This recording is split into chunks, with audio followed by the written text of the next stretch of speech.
You are not alone. Today we're going to talk about 5 things that everyone goes through when they have a family member that makes harmful life choices. Hi guys, my name is Gina. Welcome to Hope and Cope. At this channel we talk about how to live our best life by God's grace in spite of the painful and tragic life choices of those that we love. One of the things that happened to me when I first started having a loved one with alcoholism, which those of you that have been with me for a while, you know that that's my husband. I felt all alone. I did not realize that other people were going through the same things or similar things to me. And that was just really helpful to me when I discovered that I was not alone in this situation. So I came up with 5 things. Actually, I came up with 6. If you wait around to the end, I'll share with you the most meaningful one to me or the most painful one to me, however you want to look at it, that I feel like I went through during my husband's addiction. One of the things that's very common that people go through when they have a family member making harmful lifestyle choices is a lot of self-blame. For my situation, I didn't blame myself for my husband's addiction. There was a whole nother set of circumstances I felt like caused the addiction, but I still had a lot of self-blame. I blamed myself for not knowing what to do. I blamed myself for doing some of the wrong things. I blamed myself for being weak, at least feeling like I was weak and not being able to rise to the challenge.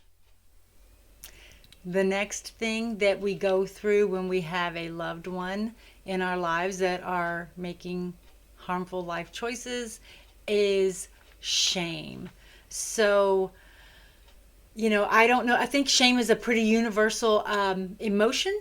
When things don't go the way we planned, we sometimes have shame about it. So I'm not saying that I didn't have shame over my husband's addiction. Those of y'all that know me best know that we are a Christian family. We've been in church our whole married life. And so it didn't fit in with the narrative. And I didn't really know where I could go to talk to people about what was going on. So there was some,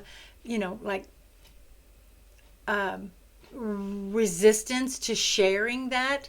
But any time that we have a plan for our life and things don't go well, or the people in your plan don't behave as they should and things get off track, sometimes we can get ashamed. So I'm not even saying it's right. I'm not saying we should. I'm just saying a lot of times this is a very normal reaction. It's not something that we should go through. It's not our fault. People have a right to make their own choices in their life. Right.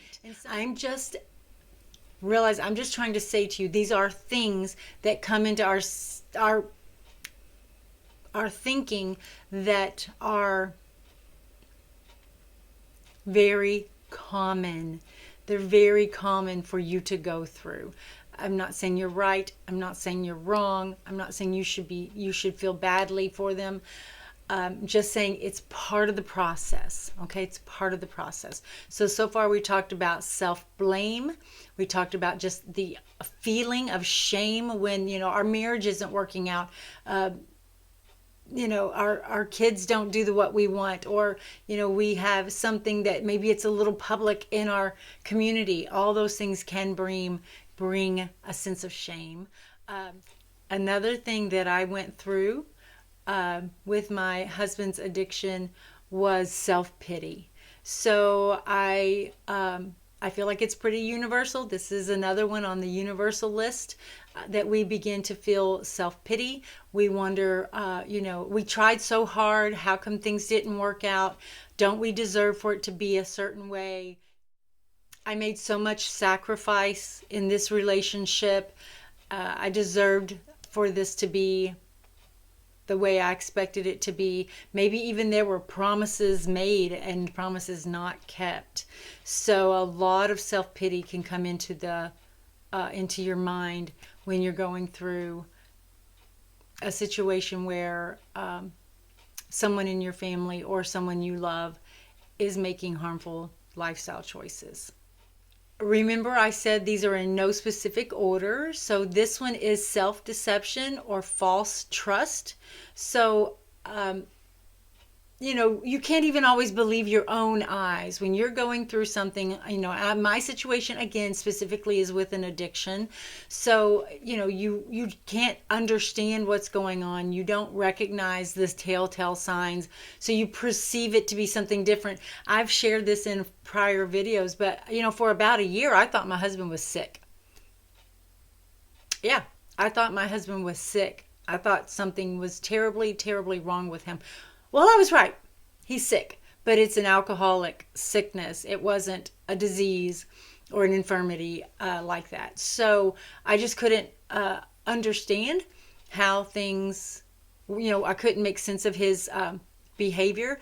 And so I just thought he was terribly sick. So that is one way I deceived myself. And then another way is that we want to believe every lie they tell. We want to believe everything they say. So we are easily self-deceived, and then we're very easily deceived by the loved one, the specific person or group of people, where, I'll be home by 8, or I'll get that done before the weekend, or I promise I'll pay that bill.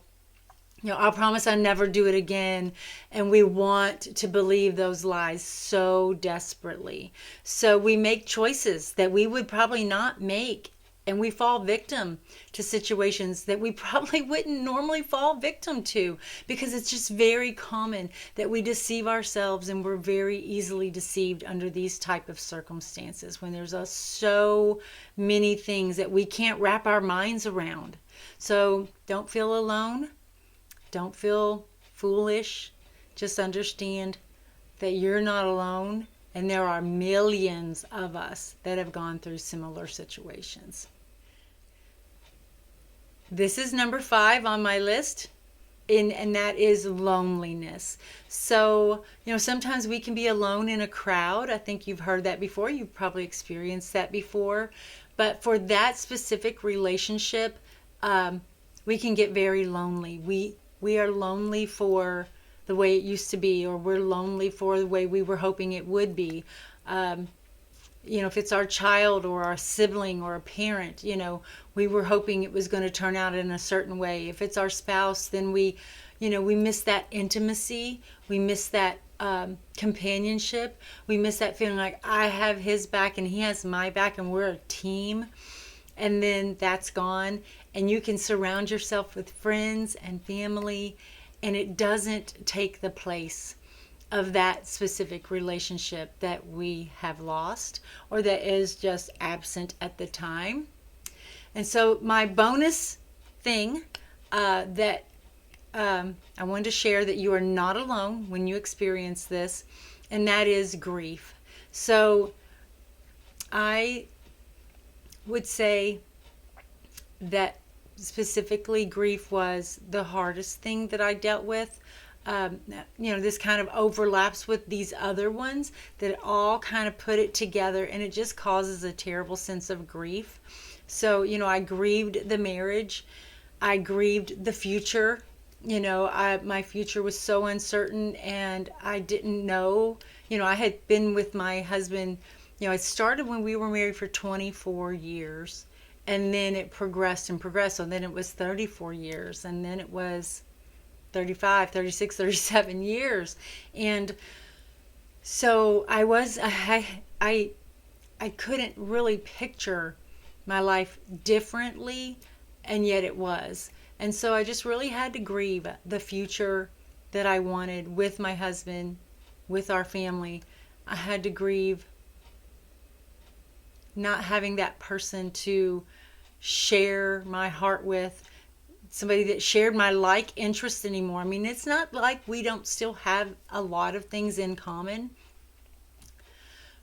but on the same token, they're much more superficial than they used to be, or than they would be if we didn't have this experience of that addiction come into our life. So these are things that I want you to know when you go through them, beloved one. You are not alone. You're just not alone when you blame yourself, when you have feelings of shame, when you have self-pity, when you fall victim to all kinds of deception, all kinds of lies, whether they're lies you tell yourself or lies you believe from that other person, loneliness, and then grief. You're just not alone. And I don't know if that is a comfort to you, but it was a comfort to me when I started going to Al-Anon, and I was around a lot of other people that were going through the same things or similar things as what I went through. I wasn't happy they were going through them, don't get me wrong. It just was a real comfort to know I wasn't the only one in the world that had these feelings. And so please know that I am here for you, that I can attest that you're not alone. There are millions of other people out there. They probably don't want to talk about it. They probably don't know how to address it, but they are here in our boat. So if you're with me, just let's hang in there together. Let's, I hope these videos help you. I hope they help you feel like you are connected to someone that cares and that understands what you're going through, because I certainly feel like I do to a huge extent. Everybody's situation is similar and everybody's situation is entirely unique. But to the largest extent that I can, I love you and I understand. I feel the pain and the tragedy of it all. And if it brings you comfort to know that you're just not alone, then I'm glad to share this with you. So if this was helpful, I have another video that I'm going to post at the end of this, and if you would click on that, that would probably be of interest to you as well. If you would like and share, I'd appreciate it.